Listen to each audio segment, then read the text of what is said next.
കൃപാസന മാതാവിനും തിരുക്കുമാരനും ആയിരം നന്ദി. ഞങ്ങൾ പാലാ രൂപതാംഗവും പൈസ് മൗണ്ട് മേലുകാവ് ഇതിനടുത്ത് പൈസ് മൗണ്ട് ഇടവകാംഗവുമാണ്. എൻ്റെ പേര് ഫ്രിൻസോ മാത്യു കല്ലക്കാവുങ്കൽ. എൻ്റെ ഭാര്യ ചിത്ര, മോൻ മാത്തുക്കുട്ടി. ഞങ്ങളുടെ ജീവിതത്തിൽ പരിശുദ്ധ അമ്മയുടെ ഉടമ്പടിയിലൂടെ ലഭിച്ച ഒരു വലിയ അത്ഭുതത്തിൻ്റെ സാക്ഷ്യമായിട്ടാണ് നിങ്ങളുടെ മുമ്പിൽ നിൽക്കുന്നത്. ഞാൻ അഭിഭാഷകനായിട്ട് എറണാകുളത്ത് വർക്ക് ചെയ്യുന്നു, നോട്ടറി പബ്ലിക്കുമാണ്. അതുപോലെ എൻ്റെ വൈഫ് ചിത്ര ഇവിടെ മാരാരിക്കുളം, ആലപ്പുഴ ജില്ലയിൽ മാരാരിക്കുളം ഗവൺമെൻറ് ആയുർവേദ ആശുപത്രിയിൽ യോഗ നാച്ചുറോപ്പതി മെഡിക്കൽ ഓഫീസറായിട്ടും ജോലി ചെയ്യുന്നു. ഞങ്ങളുടെ ജീവിതത്തിലെ ഏറ്റവും വലിയൊരു അത്ഭുതം സംഭവിച്ചത്, വിവാഹം കഴിഞ്ഞ് 14 വർഷം ഞങ്ങൾക്ക് മക്കളില്ലായിരുന്നു. 14 വർഷം ഇന്ന് ലോകത്തിൽ നടത്താവുന്ന ചികിത്സകളായി ബന്ധപ്പെട്ടിട്ടുള്ള എല്ലാ ചികിത്സകളും അന്ന് കേരളത്തിൽ നിന്ന് ലഭ്യമാണ്. കേരളത്തിലെ ഏറ്റവും വലിയ ലീഡിംഗ് ഹോസ്പിറ്റലുകളിൽ ഇതുമായി ബന്ധപ്പെട്ട് ചികിത്സകൾ നടത്തിയുണ്ടായി 10 വർഷത്തോളം. ആ 10 വർഷ ചികിത്സയിൽ നടത്തിയ അവസാനം വൈദ്യശാസ്ത്രപരമായി ഞങ്ങളോട് പറഞ്ഞു, ഇനി നിങ്ങൾക്ക് സെറോഗസി, വാടക ഗർഭപാത്രത്തിലൂടെ മാത്രമേ ഒരു കുഞ്ഞ് ജനിക്കുകയുള്ളൂ. ഇനി മറ്റ് ചികിത്സകൾ നിങ്ങൾക്ക് നടത്തിയിട്ട് കാര്യമില്ല. അങ്ങനെ ഒരു അവസരത്തിലാണ് ഞങ്ങൾ ഈ കൃപാസനത്തിനെക്കുറിച്ച് അറിയുന്നത്. അങ്ങനെ അറിയാനുണ്ടായിട്ടൊരു സാഹചര്യവും 2018 ചിത്രയ്ക്ക് മാരാരിക്കുളം ഗവൺമെൻറ് ആയുർവേദ ആശുപത്രിയിൽ മെഡിക്കൽ ഓഫീസറായിട്ട് നിയമനം ലഭിക്കുകയുണ്ടായി. ഈ മാരാരിക്കുളം ഈ നമ്മുടെ കൃപാസനമായിട്ടൊരു 5 കിലോമീറ്റർ അത്ര തൊട്ടടുത്തുള്ള സ്ഥലമാണ്. അങ്ങനെയാണ് ഈ കൃപാസനത്തെക്കുറിച്ച് ആദ്യമായിട്ട് നമുക്ക് അറിവ് ലഭിച്ചത്. അതിനു മുമ്പ് തന്നെ ഞങ്ങളുടെ ചികിത്സാ രീതികളെക്കുറിച്ച് സാക്ഷ്യമായിട്ട് നിങ്ങളുടെ മുമ്പിൽ ഒന്ന് പറയട്ടെ. 2009 ഞങ്ങളുടെ വിവാഹം. 2009 വിവാഹത്തിന് ആദ്യ 2-3 മാസത്തിനുള്ളിൽ തന്നെ പ്രഗ്നൻ്റായി. അത് ട്യൂബിൽ പ്രഗ്നൻ്റ് ആയിരുന്നു. ഫലോപ്പിൻ ട്യൂബിൽ പ്രഗ്നൻ്റായി ആ ട്യൂബ് റിമൂവ് ചെയ്യേണ്ടി വന്നു. അതിനുശേഷം പിന്നീട് ട്രീറ്റ്മെൻറ്റുകളിൽ കണ്ടെത്തി മറ്റേ ട്യൂബും അത് ബ്ലോക്കാണ്. അപ്പോൾ അതിനെ തുടർന്ന് ഡോക്ടർമാർ ഞങ്ങളോട് നിർദ്ദേശിക്കുകയുണ്ടായി, ട്യൂബ് 2ഉം ബ്ലോക്കാണ്, ഇനി നിങ്ങൾക്ക് ഉള്ളൊരു സാധ്യത IVF ചികിത്സയാണ്. അങ്ങനെ ഞങ്ങൾ കേരളത്തിലെ ഏറ്റവും മികച്ച ഇൻഫെർട്ടിലിറ്റി ഹോസ്പിറ്റലിൽ IVF ചികിത്സയ്ക്ക് വിധേയമായി. ആദ്യം IVF ചികിത്സ നടത്തി. അന്ന് ഞാൻ ചിന്തിച്ചൊരു കാര്യമുണ്ട്, പണമുണ്ടെങ്കിൽ നമ്മുടെ പ്രതിസന്ധികളെല്ലാം പരിഹരിക്കപ്പെടും. അങ്ങനെ ആദ്യം ഞാൻ വിശ്വസിച്ചു, കുഞ്ഞുണ്ടാകുന്നതിന് IVF ചികിത്സയിലൂടെ, ട്രീറ്റ്മെൻറ്റിലൂടെ ഞങ്ങൾ കടന്നുപോയി. ആദ്യത്തെ തവണ IVF നടത്തി, പരാജയപ്പെട്ടു.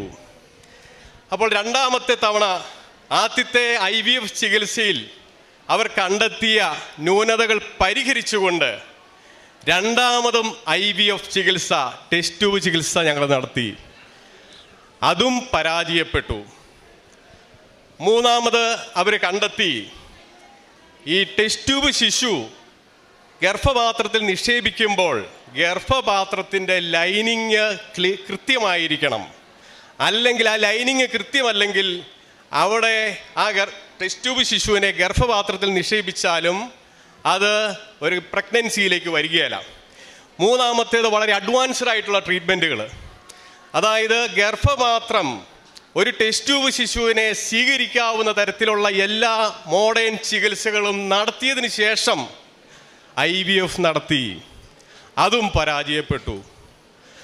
പിന്നീട് ഡോക്ടേഴ്സ് ഞങ്ങളോട് പറയുകയുണ്ടായി, ഇനി നിങ്ങൾക്ക് ഈ ഗർഭപാത്രത്തിൽ ഒരു കുഞ്ഞ് ജനിക്കാൻ സാധ്യതയില്ല.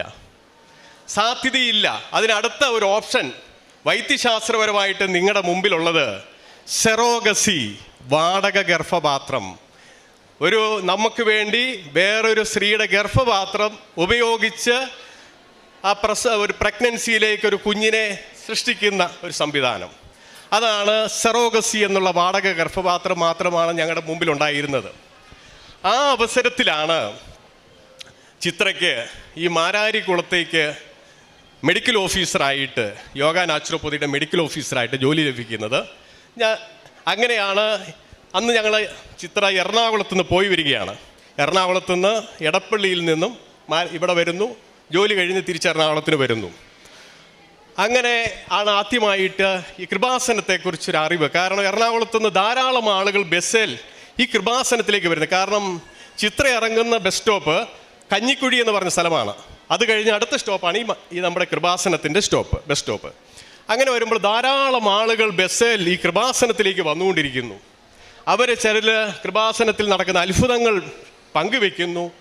അങ്ങനെ 2020 ഞങ്ങൾ ചിത്ര ഇവിടെ വന്ന് ഉടമ്പടി എടുക്കുകയാണ്. 2020 ജനുവരിയിൽ ചിത്ര ഉടമ്പടി എടുക്കുന്നു. ഉടമ്പടിയിലെ ആദ്യത്തെ പ്രധാനപ്പെട്ടതായിട്ടുള്ള ഉടമ്പടിയിലെ പ്രധാനപ്പെട്ട കാര്യം വെച്ചിരുന്നത് ഞങ്ങൾക്കൊരു കുഞ്ഞ് വേണം.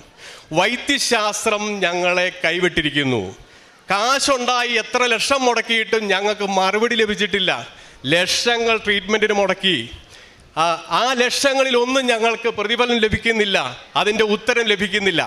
അങ്ങനെയാണ് 2020 ജനുവരി മാസത്തിൽ ഞങ്ങളിവിടെ കൃപാസനത്തിൽ വന്ന് ഉടമ്പടി എടുക്കുന്നു. ഈ ഉടമ്പടി എടുത്തും 2020 ജനുവരിയിൽ ഉടമ്പടി എടുത്തു. അത് പിന്നെ പുതുക്കി 2021 പുതുക്കി, 22 23 വരെ ഞങ്ങൾ പുതുക്കിക്കൊണ്ടിരിക്കുന്നു. എല്ലാവരും ഓർക്കും ഉടമ്പടി എടുത്താൽ മാതാവ് ഉടനെ അത്ഭുതം തരും. പക്ഷെ ഞങ്ങളുടെ കാര്യത്തിൽ ഞങ്ങൾക്ക് 3 വർഷം വെയിറ്റ് ചെയ്തു. ഉടമ്പടി കണ്ടിന്യൂ ചെയ്ത് മാതാവിൻ്റെ തിരുസന്നിധിയിൽ വന്ന് പ്രാർത്ഥിക്കുന്നു. അങ്ങനെ ആകസ്മികമായിട്ട് പ്രഗ്നൻ്റ് ആണെന്ന് അറിയുന്നത് തന്നെ ആ ദിവസങ്ങളിലൊക്കെ 10 കിലോമീറ്ററിലധികം ചിത്ര സ്കൂട്ടർ ഓടിച്ചുകൊണ്ടാണ്, അതായത് മാരാരിക്കുളത്തേക്ക് ഗവൺമെൻറ് ഹോസ്പിറ്റലിലേക്ക് സ്കൂട്ടറിൽ പോകാൻ വേണ്ടി ഇവിടെ ഹൈവേയിൽ കഞ്ഞിക്കുഴിയിൽ സ്കൂട്ടർ വെച്ചിട്ടുണ്ട്. എറണാകുളത്ത് ഞങ്ങൾ താമസിക്കുന്ന വീട്ടിൽ നിന്നും ഹൈവേയിലേക്ക് വരാൻ 1 കിലോമീറ്റർ ദൂരമുണ്ട്. എറണാകുളത്ത് നിന്ന് എടപ്പള്ളി ഹൈവേയിലേക്കും സ്കൂട്ടറിലാണ് വരുന്നത്. അങ്ങനെ 2 സ്കൂട്ടറിൽ ദിവസം 10 കിലോമീറ്ററിലധികം യാത്ര ചെയ്തുകൊണ്ടിരിക്കുന്നു. ഈ അവസരത്തിലാണ് 2023 മെയ് മാസത്തിൽ എടപ്പള്ളിയിലിരിക്കുന്ന സ്കൂട്ടർ അന്ന് കേടായി. എടപ്പള്ളിയിൽ ഇരിക്കുന്ന സ്കൂട്ടർ വീട്ടിലേക്ക് പോകുന്ന വഴിക്ക് സ്കൂട്ടർ കേടായി. നോർമലി സെൻട്രൽ സ്റ്റാൻഡിൽ വെച്ച് കിക്കർ ചവിട്ടി സ്റ്റാർട്ടാക്കി പിന്നെയും പോയി. കുറച്ച് കഴിഞ്ഞപ്പോൾ പിന്നെയും സ്കൂട്ടർ കേടായി. അന്ന് വീട്ടിൽ വൈകിട്ട് വന്നപ്പോൾ ചിത്ര എന്നോട് പറയുകയുണ്ടായി, വയറിനൊരു പെയിൻ ഉണ്ട്. അപ്പം ഞാൻ ഓർത്തു സ്കൂട്ടർ കിക്കറെ ചവിട്ടി സ്റ്റാർട്ടാക്കിയതിനെ തുടർന്ന് വയറിൻ്റെ മസിൽ കയറിയതായിരിക്കും. നോർമലി ചിന്തിച്ചു പോയി.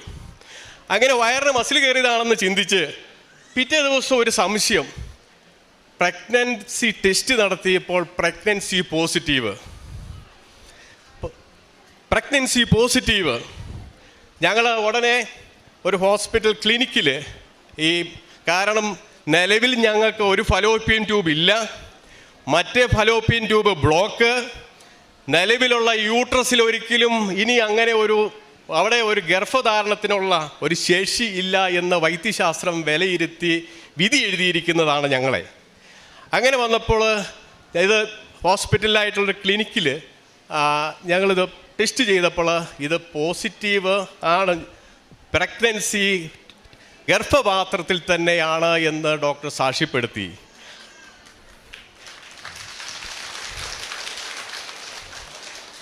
അതിലേറ്റവും വലിയൊരു അത്ഭുത സാക്ഷ്യം ഡോക്ടറിൻ്റെ ഭാഗത്തുനിന്നുണ്ടായത്, ട്യൂബ് ഇല്ലാത്തടത്തെ ഓവറിയിൽ നിന്നും ഓവുലേഷൻ ഉണ്ടായി പ്രഗ്നൻസി ഉണ്ടായിരിക്കുന്നു.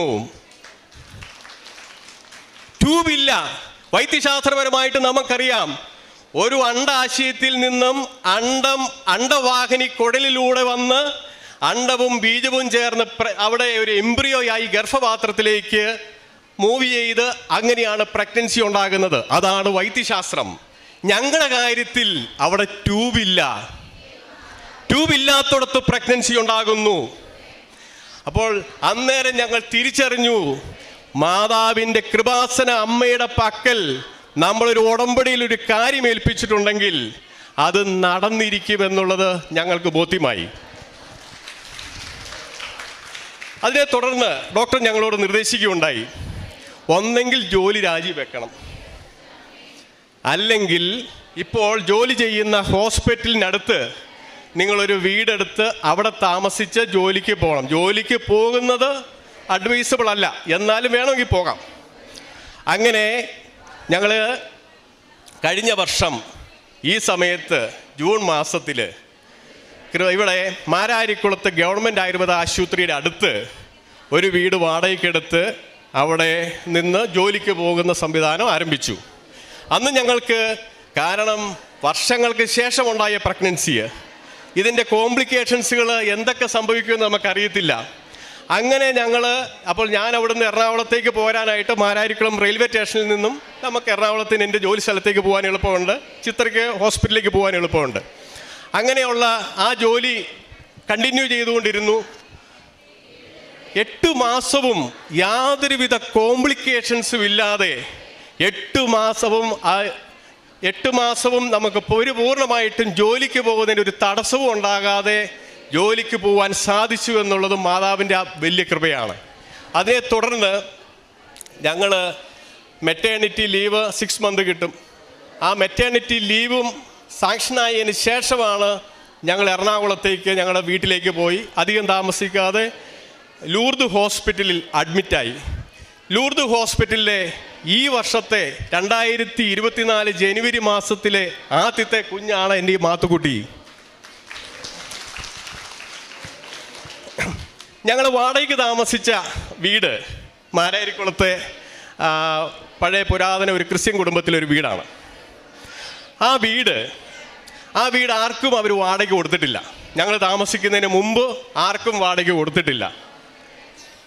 ഞങ്ങളുടെ ചിത്രയെ പേഴ്സണലായിട്ട് അറിയാവുന്നത് കൊണ്ടും വർഷങ്ങളായിട്ട് അവിടെ ഈ മാരാരിക്കുളത്ത് ജോലി ചെയ്യുന്നത് കൊണ്ടും ഞങ്ങളുടെ പ്രത്യേക സാഹചര്യം മനസ്സിലാക്കിക്കൊണ്ടുമാണ് ആ വീട് ഞങ്ങൾക്ക് അവർ വാടകയ്ക്കായിട്ട് തന്നത്. ഞങ്ങൾ അവിടെ നിന്ന് വെക്കേറ്റ് ചെയ്ത് എറണാകുളത്തിന് പോയി. അത് കഴിഞ്ഞിട്ട് കൊച്ചുണ്ടായി, യാതൊരുവിധ കോംപ്ലിക്കേഷൻസിലും ഇല്ലാതെ കൊച്ചുണ്ടായി. പിന്നീട് കൊച്ചിൻ്റെ മാമോദീസ ഏപ്രിൽ 14-ാം തീയതിയായിരുന്നു. ഏപ്രിൽ 25-ാം തീയതി ഞങ്ങൾ താമസിച്ച ഭവനം ആലപ്പുഴ പിതാവ് സെൻറ് ജോസഫ് മാരില്ലോ ആശ്രമ ദേവാലയമായി അത് ഉയർത്തി, അത് ആശീർവദിച്ചു. ഞങ്ങൾ കിടന്നമുറിയുന്ന വീടിൻ്റെ അൾത്താരയാണ്. ആ കിടന്നമുറിയുന്ന ആശ്രമത്തിൽ അൾത്താരയാണ്. അപ്പം ഇത്രയും കാര്യങ്ങൾ നമുക്ക് പോലും അറിയത്തില്ലാത്ത കാര്യങ്ങൾ നമ്മളൊരു മാതാവിൻ്റെ മുമ്പിൽ ഒരു ഉടമ്പടി വെച്ചിട്ടുണ്ടെങ്കിൽ ഉറപ്പായിട്ട് സാധിച്ചിരിക്കും. നമുക്കറിയാം, മക്കളില്ലാത്ത ധാരാളം ദമ്പതികളുണ്ട്. അവരുടെ ബുദ്ധിമുട്ടുകളും പ്രതിസന്ധികളും ആ മേഖലയിൽ കടന്നു പോയിട്ടുള്ളവർക്ക് മാത്രമേ അറിയാൻ പറ്റുള്ളൂ. വേറെ ഒരാൾക്ക് പോലും അറിയത്തില്ല മക്കളില്ലാത്ത ദമ്പതികളുടെ ബുദ്ധിമുട്ട്. ഞാൻ അവരോടായിട്ട് പറയുകയാണ്, നിങ്ങൾ പേടിക്കേണ്ട, ഭയപ്പെടേണ്ട. വൈദ്യശാസ്ത്രം ഉപേക്ഷിച്ചാലും കൃപാസന മാതാവിൻ്റെ പക്കൽ നിങ്ങളുടെ അപേക്ഷ അങ്ങ് കൊടുത്താൽ മതി. ഉറപ്പായിട്ട് ഉത്തരവരുളി തന്നിരിക്കും. അതിന് ചിലപ്പോൾ ഉടനെ ലഭിക്കണമെന്നില്ല. ഞങ്ങൾ 3 വർഷം വരെയും കാത്തിരുന്നു, 3 വർഷം വരെയും. അതുപോലെ നിങ്ങളും വിശ്വസിച്ച് പ്രാർത്ഥിച്ചാൽ മനുഷ്യർക്ക് അസാധ്യമായത് കൃപാസന മാതാവിലൂടെ, പരിശുദ്ധ അമ്മ തൻ്റെ തിരുക്കുമാരനിലൂടെ നിങ്ങൾക്ക് ഉത്തരമരുളും എന്നുള്ളതിൽ യാതൊരു സംശയവുമില്ല. അതുപോലെ ഈ പ്രഗ്നൻസി കാലഘട്ടത്തിൽ ഒരു കാര്യം കൂടെ പറഞ്ഞുകൊള്ളട്ടെ. അന്ന് ഡോക്ടർ, കാരണം ഞങ്ങൾക്ക് വളരെ പ്രായമായ ഏജായി, കാരണം 14 വർഷത്തിന് ശേഷം ഉണ്ടാകുന്ന ഒരു കുഞ്ഞാണ്. അപ്പോൾ ഡോക്ടർ പറഞ്ഞു, ട്രിപ്പിൾ ലൈൻ ടെസ്റ്റിങ് നടത്തണം, ട്രിപ്പിൾ മാർക്കർ ടെസ്റ്റ് നടത്തണം. ട്രിപ്പിൾ മാർക്ക് ടെസ്റ്റ് നടത്തുക എന്ന് പറഞ്ഞാൽ അത് ആ കൊച്ചിന് ഒരു ഡൗൺ സിൻഡ്രമോ മറ്റ് സാധ്യതകളോ നേരത്തെ പ്രഗ്നൻസി കാലഘട്ടത്തിൽ തന്നെ കണ്ടെത്തിയതിനുള്ള ടെസ്റ്റാണത്. മാതാവ് തന്ന കുഞ്ഞിനെ ഞങ്ങൾ വിശ്വസിച്ചു. ഒരു കുഴപ്പമില്ലാതെ കുഞ്ഞ് ജനിക്കുമെന്ന് ഞങ്ങൾ ഉറപ്പായി വിശ്വസിച്ചു. അതുപോലെ തന്നെ ഓരോ ദിവസവും ഉടമ്പടി തൈലവും കാശിരൂപം വെച്ച് കിടന്നു. ഉടമ്പടി തൈലം വെച്ച് നെറ്റിയിലും വയറിലും പ്രാർത്ഥിച്ചു. ഒരു കുഴപ്പവുമില്ല, ഞങ്ങൾ ആ ടെസ്റ്റ് നടത്തിയില്ല. വൈദ്യശാസ്ത്രത്തിൽ പറഞ്ഞു നിങ്ങൾ ആ ടെസ്റ്റ് നടത്തണം, കാരണം പ്രായം കടന്നുപോയി, നോർമൽ പ്രഗ്നൻസി സ്റ്റേജും ആ ഏജും അല്ല നിങ്ങൾക്ക്. പക്ഷെ ഞങ്ങളത് നടത്തിയില്ല. ഒരു കുഴപ്പവുമില്ലാതെ മിടുക്കനായിട്ടുള്ള ആൺകുഞ്ഞിനെ ഞങ്ങൾക്ക് തന്നു. ദൈവത്തിന് നന്ദി, പരിശുദ്ധ മാതാവിന് നന്ദി, കൃപാസന അമ്മയ്ക്ക് നന്ദി പറഞ്ഞുകൊണ്ട് എൻ്റെ ഈ സാക്ഷി നിർത്തുന്നു. ഞങ്ങൾ പ്രാർത്ഥനാ ജീവിതത്തിൽ, കാരണം ഒരു അഭിഭാഷകൻ എന്നുള്ള രീതിയിൽ പലപ്പോഴും ഞാൻ വിശ്വസിച്ചൊരു കാര്യം ലോജിക്ക് രീതിയിലാണ്. അതായത് പണമുണ്ടെങ്കിലും നമ്മുടെ കഴിവുണ്ടെങ്കിലും നമുക്ക് പലതും നേടാൻ പറ്റും. പക്ഷേ പണവും കഴിവും ഉണ്ടായിട്ടും പലതും നേടാൻ പറ്റിയല്ല എന്നുള്ളത് എൻ്റെ സ്വന്തം ജീവിതം കാണിച്ചു തന്നു. അപ്പോൾ പലരുടെയും പ്രതിസന്ധി ഇതാണ്, എനിക്ക് കാശുണ്ടെങ്കിൽ എല്ലാ കാര്യവും നടക്കും. അപ്പോൾ പണമുണ്ടെങ്കിൽ എല്ലാം നടക്കും. നമുക്ക് കഴിവുണ്ടെങ്കിൽ നമ്മൾ അധ്വാനിച്ചാൽ എന്തും നേടാം. പക്ഷെ പലപ്പോഴും അത് സാധ്യമാകണമെന്ന് നിർബന്ധമില്ല. അതിൻ്റെ ഉത്തമ ഉദാഹരണമാണ് വിശ്വാസ ജീവിതത്തിലേക്ക് നമുക്കിതൊക്കെ കാണുമ്പോൾ നമ്മുടെ ജീവിത അനുഭവത്തിൽ തന്നെ ഈ കാര്യങ്ങളൊക്കെ കടന്നു വരുമ്പോൾ നമ്മൾ വേറൊരു വ്യക്തിയായി മാറാൻ തുടങ്ങും. നമ്മൾ പ്രാർത്ഥനയിലേക്ക് മാറും, വിശ്വാസ ജീവിതത്തിലേക്ക് മാറും. അതുപോലെ തന്നെ കൃപാസന മാതാവിന് വേണ്ടിയിട്ട് ഇവിടെ ഇങ്ങനെ ഒരു അത്ഭുത കാര്യം ചിത്ര ഇവിടെ ഈ കൊന്ത ചെല്ലുകയും, അതുപോലെ തന്നെ ഇവിടുത്തെ പത്രം പലപ്പോഴായിട്ട് ഇന്നും പല ആൾക്കാരും കൃപാസനത്തെക്കുറിച്ച് അറിയുന്നില്ലാത്ത ആളുകൾ ഇഷ്ടം പോലെയുണ്ട്. അവരെ അറിയിക്കുന്നതിനായിട്ട് പത്രവിതരണങ്ങളൊക്കെ നടത്താറുണ്ട്. പലപ്പോഴും ഞങ്ങളിവിടെ അടുത്ത് താമസിക്കുകയായതുകൊണ്ട് ഈ കഴിഞ്ഞ പ്രഗ്നൻസി കാലഘട്ടത്തിൽ പലപ്പോഴും ഞങ്ങൾ വൈകുന്നേരം ഇവിടെ പ്രാർത്ഥിക്കാൻ വരും. അപ്പം ജോസഫ് അച്ഛനെ ഒന്ന് കാണണമെന്ന് ആഗ്രഹമുണ്ട്, പക്ഷേ കാണാൻ സാധ്യമല്ല. ഞങ്ങൾ ഒരു പ്രാവശ്യം ഇവിടെ ഇത് പ്രാർത്ഥിച്ചുകൊണ്ടിരുന്നപ്പം ജോസഫ് അച്ഛനെ മാതാവെ നേരിട്ട് ഒന്ന് പ്രാർത്ഥിപ്പിക്കണമെന്ന് മനസ്സിൽ ഓർത്തിരിങ്ങനെ ഇരിക്കുക, മാതാവിനോട് പറഞ്ഞുകൊണ്ടിരിക്കുക. ഞങ്ങൾ രാത്രി ഒരു 7:30 കാരണം ഇവിടുന്ന് ഒരു 10 മിനിറ്റേ ഉള്ളൂ ഞങ്ങൾ താമസിക്കുന്ന സ്ഥലവുമായിട്ട് ഈ കൃപാസനത്തിലേക്ക് വരാൻ. ഞങ്ങൾ വൈകിട്ട് മിക്കവാറും എല്ലാ ദിവസവും ഇവിടെ കൃപാസനത്തിൽ വരും, ജോലി കഴിഞ്ഞിട്ട് വൈകുന്നേരങ്ങളിൽ. അതൊരു 8:30 9 വരെ 8:30 വരെ ഗേറ്റ് തുറന്നിട്ടിരിക്കുക. 8:30 കഴിയുമ്പോൾ ഗേറ്റ് ഓപ്പൺ, ഫ്രണ്ടിലെ ഗേറ്റ് കൃപാസനത്തിലെ ഗേറ്റ് അടയ്ക്കുകയും ചെയ്യും. അപ്പോൾ അതിന് മുമ്പ് ഞങ്ങളിവിടെ വരും. ജോസഫ് അച്ഛൻ ഒരു ദിവസം ഞങ്ങളിവിടെ ഇരിക്കുക, ഞങ്ങളുടെ അടുത്തേക്ക് ജോസഫ് അച്ഛൻ വന്നു. അപ്പോൾ ഞങ്ങൾ പറഞ്ഞു 14 വർഷത്തിന് ശേഷം കൃപാസനത്തിലെ ഉടമ്പടിയിലൂടെ അച്ഛൻ ഞങ്ങൾ ഇവിടെ എത്തി, പ്രാർത്ഥനയിലൂടെ എൻ്റെ വൈഫ് പ്രഗ്നൻ്റ് ആയിരിക്കുന്നത്. അച്ഛൻ തലയെ കൈവച്ച് പ്രാർത്ഥിച്ചു. ഒരു കുഴപ്പവും വരികയില്ല, അമ്മയ്ക്കും കുഞ്ഞിനും ഒരു കുഴപ്പവും വരാതെ നല്ല കുഞ്ഞിനെ ദൈവം നിങ്ങൾക്ക് തരുമെന്ന് പ്രാർത്ഥിച്ചു. അച്ഛൻ്റെ വാക്ക് അച്ചട്ടായി. ദൈവമാതാവിലൂടെ പരിശുദ്ധ തിരുക്കുമാരനിലൂടെ ഈ കുഞ്ഞിനെ തന്ന് ഞങ്ങളെ അനുഗ്രഹിച്ചു.